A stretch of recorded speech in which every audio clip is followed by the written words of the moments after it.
जुलाई अगस्त और सितंबर 3 महीना तो ऐसे ही कटता है हम लोग का। कोई सरकार के यहाँ से कोई कुछ हम लोग को मिलती नहीं है।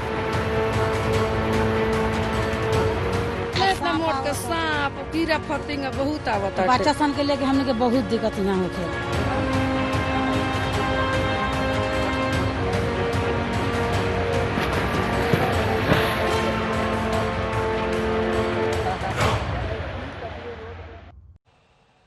आप देख रहे हैं आज तक, मैं हूं आपके साथ नवजोत रंधावा।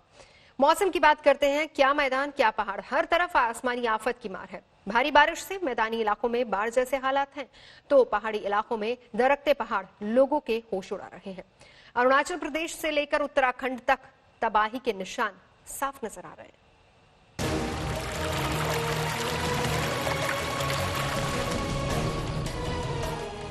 दरकते पहाड़, बिखरते हाईवे, बरसते पत्थर, सिसकते लोग, सिमटती जिंदगी।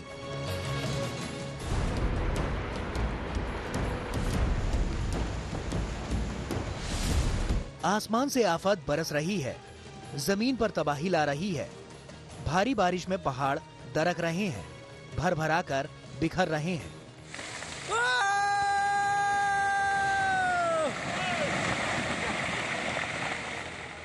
पत्थरों की बारिश हो रही है। अरुणाचल प्रदेश में भारी बारिश के बाद पहाड़ी का हिस्सा ही हाईवे पर आ गिरा। और फिर राष्ट्रीय मार्ग का क्या हाल हुआ देख सकते हैं। सेप्पा, सगाली और पोटिन जीरो को जोड़ने वाले हाईवे का यहां अब तो नामो निशान नहीं है। पहाड़ी के दरकने से सड़क के किनारे कार का क्या हाल हुआ आप देख सकते हैं। खतरा घरों पर भी था, लेकिन बाल बाल बच गए। लैंडस्लाइड से नाहरलागुन ईटानगर राष्ट्रीय राजमार्ग 415 को काफी नुकसान पहुंचा। खतरा बारापानी पुल पर भी है, जहां की मिट्टी तेजी से सैलाब के साथ कटती जा रही है। अरुणाचल ही नहीं, देश के पहाड़ों पर भी यही हाल है। उत्तराखंड से हिमाचल तक सड़कों पर चलना खतरनाक हो गया है। अब उत्तराखंड के बांसवाड़ा का हाल ही देख लीजिए। केदारनाथ धाम को जोड़ने वाले इस हाईवे पर पहाड़ का हिस्सा आ गिरा। पहाड़ी पर लगातार पत्थर बरस रहे हैं। रुद्रप्रयाग में गुरुवार से लगातार ही बारिश हो रही है। केदारनाथ हाईवे गुरुवार रात से ही बंद है। केदारनाथ धाम जाने वाले यात्री रास्ते में फंसे हुए हैं। तस्वीरों में हाईवे पर वाहनों की लंबी कतार नजर आ रही है। रुद्रप्रयाग में बादल फटने से करसिल और अखोड़ी में तबाही का मंजर दिखने लगा। सड़क, रास्ते, खेत खलियान सब मलबे में बदल गए। इस मलबे को देखकर ये अंदाजा भी लगा पाना बेहद मुश्किल है कि यहाँ कोई गौशाला रही होगी। लगातार हो रही बारिश की वजह से घरों में दरारें पड़ गई हैं और लोग दहशत में हैं। ग्रामीणों के घरों के पुश्ते ढह गए हैं और वो पल पल खतरे के साए में जी रहे हैं। बादल फटने के कारण हमारे ग्राम सभा में काफी क्षति हो चुकी है। तमाम पीने का पानी और पुलिया, स्नान घरों, लगभग हमारी रोड से लेकर नीचे नदी तक जो है, बड़ी नदी, उसमें काफी क्षतिग्रस्त हो चुकी है। उसके साथ साथ जो हम लोगों के खेत थे साहब, किसी का 8 नाली, किसी की 10 नाली, 12 नाली, 2 नाली सब बह बू के वो तहस नहस हो चुकी है। चमोली में पहाड़ों के दरकने की वजह से ऋषिकेश बद्रीनाथ जाने वाला NH58 भी बंद हो गया। बद्रीनाथ और जोशीमठ जाने वाले यात्री लैंडस्लाइड की वजह से खतरे के बीच फंसे हुए हैं। कश्मीर के गांदरबल में कई मकान और दुकान लैंडस्लाइड की चपेट में आ गए। अचानक गरज के साथ पहाड़ से बड़े बड़े पत्थर नीचे गिरे और देखते ही देखते श्रीनगर लेह राजमार्ग पर यातायात ठप हो गया। हाईवे और लैंडस्लाइड से अमरनाथ यात्रा से जुड़े काम पर भी असर पड़ा। ये हाईवे यात्रा के बेस कैंप बालटाल को यही सड़क जोड़ती है। कमल नयन सिलोरी और प्रवीण सेमवाल शर्मा के साथ आज तक ब्यूरो। और तस्वीर बिहार की दिखाते हैं, क्योंकि बिहार पर कुदरत और कोरोना की डबल मार पड़ी है। नदियां उफान पर है, गांव के गांव पानी में समा गए हैं। उत्तर बिहार में तो बाढ़ सालाना तबाही लाती ही है, लेकिन इस बार नेपाल का पानी कुछ ज्यादा ही कहर बरपा रहा है।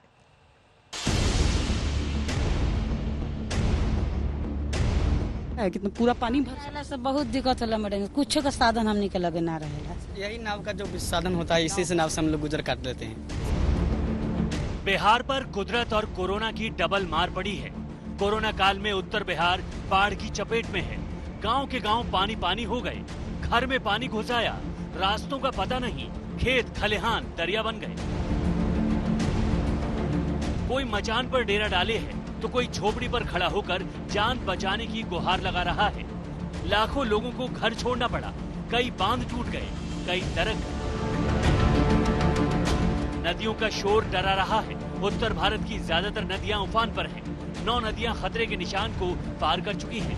कोसी, बागमती, गंडक, बूढ़ी गंडक तो बिहार में तबाही मचा रही है। अलग अलग क्षेत्रों के लिए अलग अलग मौसम होते हैं। बिहार में बाढ़ एक मौसम की तरह आता है। लोगों को मालूम है जब बारिश ज्यादा शुरू हो जाएगी तो नदियां उफनते हुए उनके घरों को लीलने की कोशिश में आगे बढ़ते रहेंगी। कुछ दिनों के लिए बारिश रुकती है, थोड़ा सा पानी नीचे चला जाता है, लेकिन इसी तरीके से आप अगर ये गांव भी देख लें, घरों तक कई इससे पहले जो हमने घर देखे, जैसे ये देखिए, ये झोपड़ी आपको जलमग्न इस समय आधी नजर आ रही है। जितना सामान हो सकता है उसे समेटकर थोड़ा सा बाहर जाते हैं इस उम्मीद में कि थोड़ी बारिश कम हो, थोड़ा सा पानी कम छोड़ा जाए नदियों में और उसके बाद रहने लायक स्थिति हो जाए। लेकिन हर बार की वही कहानी। एक तो अगर रिंग बांध हो जाता है इस पुछरिया गांव में तो इस गांव का उद्धार भी हो जाता है। और जब भी बाढ़ आता है न यहाँ ब्लॉक से हम लोगों को कोई मदद मिलता है, न मुखिया द्वारा कोई मिलता है, कहीं से हम लोग कोई साधन नहीं मिलता है। हम लोग अपना किसी तरह गांव एकजुट हो करके अपना जीवन बसर। बिहार के गोपालगंज में गंडक काल बनी हुई है, कई गांव डूब गए। अब इस शख्स को देखिए, पानी अचानक बढ़ा तो झोपड़ी ही पानी में समा गई। जान बचाने के लिए इस युवक को झोपड़ी की छत पर आकर जान बचाने की गुहार लगानी पड़ी। कई लोग घर खाली कर जा चुके हैं तो कुछ मचान बनाकर कुदरत को चुनौती दे रहे हैं। नेपाल का पानी दरभंगा में भी कहर बरपा रहा है। नदियां उफान मार रही हैं। गोपालपुर में धौंसा नदी पर बांध तो टिक ही नहीं पाया और गांव पानी पानी हो गए, घर डूब गए, खेत खलिहान दरिया बन गए। जो घर बचे हैं उन्हें डर है कि न जाने कब तबाही चौखट तक आ जाए। बांध टूटने के बाद गांव वालों ने नाव और प्लास्टिक शीट की मांग की है ताकि वो मुश्किल घड़ी में ऊंचे स्थानों पर ठिकाना बना सके। हमरा सबके घर में ना पानी घुस गया तो बाल बच्चा के लगा ऊंच जगह तक छै, माल जाल के लगा बाल बच्चा के लगा ऊंच जगह पर रहबै, ओके व्यवस्था कर रहल छियै।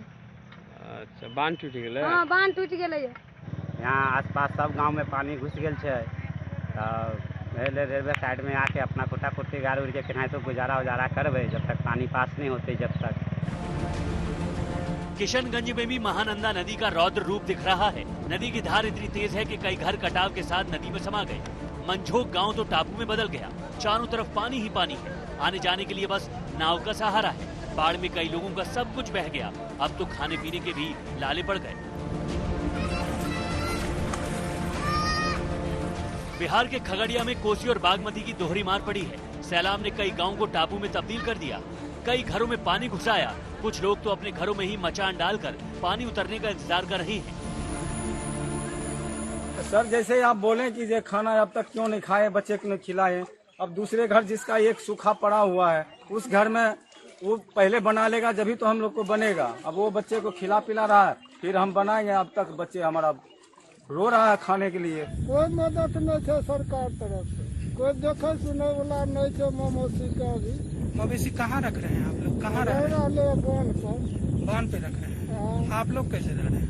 हम बांधे पर चारा और खिलाने में क्या दिक्कत है? बहुत दिक्कत है कि घास भूसा सब डूब गए। उत्तर बिहार के लिए बाढ़ एक सालाना त्रासदी है। हर साल नदियां उफान मारती हैं, गांव के गांव में जल प्रलय लाती हैं। अब तो यहाँ के लोगों ने भी इसे नियति मान लिया है।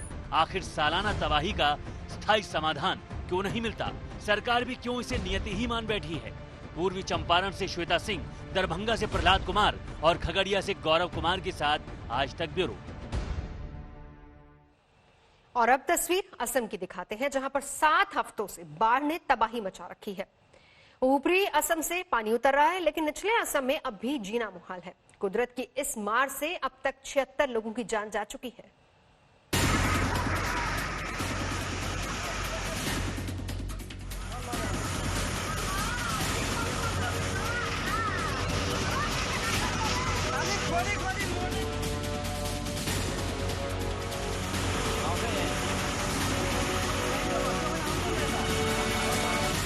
असम का हाल बेहाल है। 7 हफ्तों से पूरा सूबा बाढ़ की चपेट में है। 28 जिले पानी पानी है। 76 लोगों की जान जा चुकी है। 24 घंटे में ही 5 लोगों की जान चली गई। 36 लाख लोग प्रभावित हैं। ऊपरी असम से बाढ़ का पानी उतर रहा है, लेकिन निचले असम में अब भी तबाही का मंजर दिख रहा है। क्या गांव, क्या शहर, हर जगह बाढ़ का पानी घुसा हुआ है। घर डूबे हैं, सड़कें डूबी हैं, पुल टूट गए, रेलवे ट्रैक उखड़ गए। ब्रह्मपुत्र नदी अब भी गरज रही है, शोर मचा रही है, खतरे के निशान से ऊपर है। नेमाटी घाट, तेजपुर, ग्वालपाड़ा में ब्रह्मपुत्र खतरे के निशान से ऊपर है। असम के धुबरी में अचानक आए सैलाब ने लोगों के होश उड़ा दिए। इस सैलाब में एक शख्स फंस गया। वो दीवार पकड़े काफी देर तक सैलाब से जूझता रहा। वो एक दीवार को पकड़े रहा, लेकिन सैलाब के सामने उसकी ताकत और हिम्मत जवाब दे जाती है और वो बह जाता है। धुबरी में बाढ़ की त्रासदी डरा रही है। बर्बादी का मंजर परेशान कर रहा है।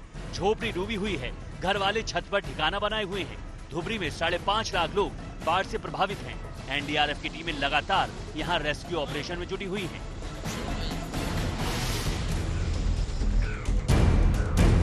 डिब्रूगढ़ का हाल भी बेहाल है। ऐसा लग रहा है कि मानो दरिया में घर है और नाव का सहारा।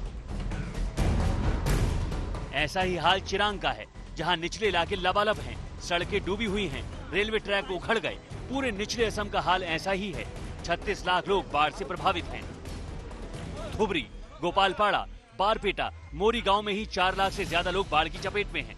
दरांग से गोलाघाट तक इलाका त्राही त्राही कर रहा है। काजीरंगा नेशनल पार्क पूरी तरह से डूब चुका है। यहाँ हर तरफ पानी ही पानी दिखाई देता है। काजीरंगा के जंगली जानवर इस वक्त बेहद परेशान हैं। यहाँ के गैंडे बाढ़ से बचने के लिए जमीन तलाश रहे हैं। काजीरंगा से निकल कर भाग रहे हैं। हिरण भी बाढ़ से अपनी जान बचा रहे हैं। हेमंत कुमार नाथ, गुवाहाटी, आज तक। तो असम की बाढ़ में इंसान ही नहीं बल्कि बेजुबान भी त्राहिमाम कर रहे हैं। कुदरत की इस तबाही में 96 जानवरों की जान भी जा चुकी है, जिनमें से 8 गैंडे शामिल हैं। 74 हिरण की मौत हो चुकी है। इसके अलावा ये वो आंकड़े हैं जो कि फिलहाल रिकॉर्ड हुए हैं, दर्ज हुए हैं। न जाने कितने जानवर बाढ़ के पानी में पड़े हैं और कितने सैलाब के साथ बह गए।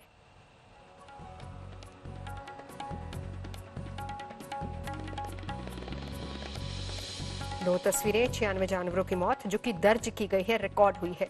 लेकिन इसके अलावा जिस तरीके के हालात हैं, जो तस्वीरें वहां से लगातार आ रही हैं, उसमें देखकर अंदाजा लगाया जा सकता है कि कितने जानवर या तो अभी भी बाढ़ के अंदर फंसे हो सकते हैं या फिर कई पानी में बह गए होंगे।